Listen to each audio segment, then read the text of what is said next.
আজিৰে পৰা ৰাজ্যত আৰম্ভ হ'ব নিযুত মইনা আঁচনি 10 লাখ ছাত্ৰীয়ে লাভ কৰিব ধন নিযুত মানে আমি কি বুজি পাওঁ 10 লাখ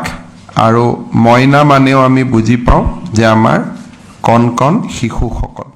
নিযুত মইনা আঁচনিৰ যোগেদি চৰকাৰে প্ৰথম পৰ্যায়ত 10 লাখ ছাত্ৰীক উচ্চতৰ মাধ্যমিক স্নাতক আৰু স্নাতকোত্তৰ পাঠ্যক্ৰমৰ বাবে শিক্ষা অব্যাহত ৰাখিবলৈ আৰ্থিকভাৱে সহায় কৰিব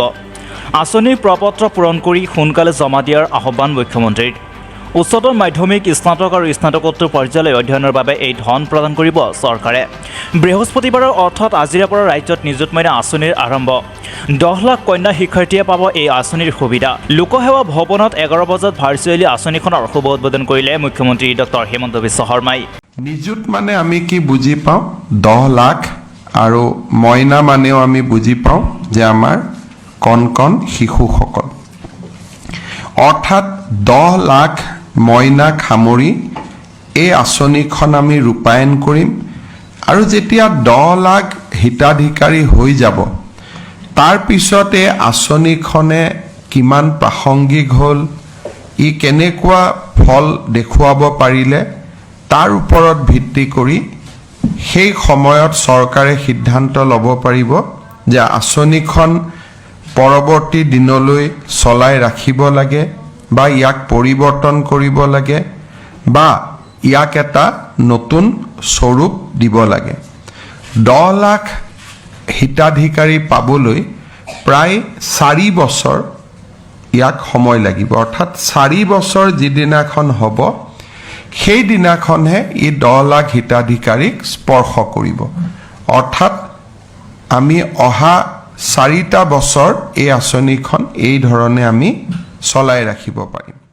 ভিডিঅ' কনফাৰেন্সযোগে এই সন্দৰ্ভত ৰাজ্যৰ সকলো জিলা আয়ুক্তক সম্বোধন কৰি 8 আগষ্টৰ পৰা 14 আগষ্টলৈ সকলো উচ্চতৰ আৰু জ্যেষ্ঠ মাধ্যমিক বিদ্যালয় মহাবিদ্যালয় আৰু বিশ্ববিদ্যালয়ত প্ৰপত্ৰ বিতৰণৰ বাবে নিৰ্দেশনা দিয়ে ছাত্ৰীসকলক শিক্ষাৰ জৰিয়তে সবলীকৰণ আৰু বাল্য বিবাহৰ দৰে কুসংস্কাৰ ৰোধেৰে এক সুৰক্ষিত ভৱিষ্যত প্ৰদানৰ লক্ষ্যৰে অসম চৰকাৰৰ এক পদক্ষেপ হৈছে নিযুত মইনা আঁচনি এই আঁচনিৰ যোগেদি চৰকাৰে প্ৰথম পৰ্যায়ত 10 লাখ ছাত্ৰীক উচ্চতৰ মাধ্যমিক স্নাতকোত্তৰ পাঠ্যক্ৰমৰ বাবে শিক্ষা অব্যাহত ৰাখিবলৈ আৰ্থিকভাৱে সহায় কৰিব আঁচনিৰ প্ৰপত্ৰ পূৰণ কৰি সোনকালে জমা দিয়াৰ আহ্বান মুখ্যমন্ত্ৰীৰ উচ্চতৰ মাধ্যমিক স্নাতক আৰু স্নাতকোত্তৰ পৰ্যায়লৈ অধ্যয়নৰ বাবে এই ধন প্ৰদান কৰিব চৰকাৰে আঁচনিখনৰ যোগেদি মেট্ৰিক পৰীক্ষা উত্তীৰ্ণ হোৱা ছাত্ৰীসকলে একাদশ শ্ৰেণীত নামভৰ্তি কৰিলে ছাত্ৰীয়ে মাহে 1000 টকা লাভ কৰিব সেইদৰে স্নাতকত নামভৰ্তি কৰিলে ছাত্ৰীসকলে লাভ কৰিব 1250 টকা লগতে স্নাতকোত্তৰ পাঠ্যক্ৰমৰ বাবে প্ৰথম বছৰ আৰম্ভ কৰা ছাত্ৰীসকলে লাভ কৰিব 2500 টকা এই সন্দৰ্ভত নিশা সামাজিক মাধ্যমত এটা পোষ্ট শ্বেয়াৰ কৰি মুখ্যমন্ত্ৰীয়ে কয় কাইলৈ দিনটোৰ সমাজৰ বেদীস্বৰূপ বাল্য বিবাহৰ বিৰুদ্ধে আমাৰ যুঁজখনক এক নতুন গতি দিয়াৰ দিনা এই দিন কন্যা শিক্ষাক উদগনি সজোৱাৰ দিশত আমাৰ অভিলাষী আঁচনি নিযুত মইনা আঁচনিৰ শুভাৰম্ভণিৰ দিন 1500 কোটি টকা ব্যয় সাপেক্ষে এই আঁচনিৰ দ্বাৰা আমাৰ 10 লাখ ছাত্ৰীয়ে ভিন্ন কিস্তিৰ দ্বাৰা ধন লাভৰ লগতে শিক্ষাৰ জৰিয়তে নিজৰ জীৱন সচোৱাত অগ্ৰসৰ হ'ব পাৰিব এই আঁচনিৰ সুবিধাৰ পৰা মন্ত্ৰী বিধায়ক আৰু সাংসদৰ কন্যা বঞ্চিত হ'ব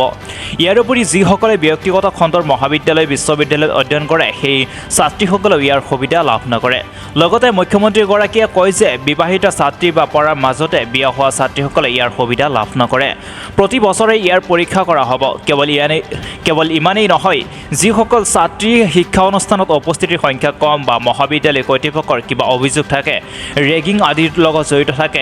তেনে ছাত্ৰীও ইয়াৰ সুবিধা নাপাব অৱশ্যে ভেঞ্চাৰ স্কুল বিদ্যালয় মহাবিদ্যালয়ৰ ছাত্ৰীয়ে ইয়াৰ সুবিধা লাভ কৰিব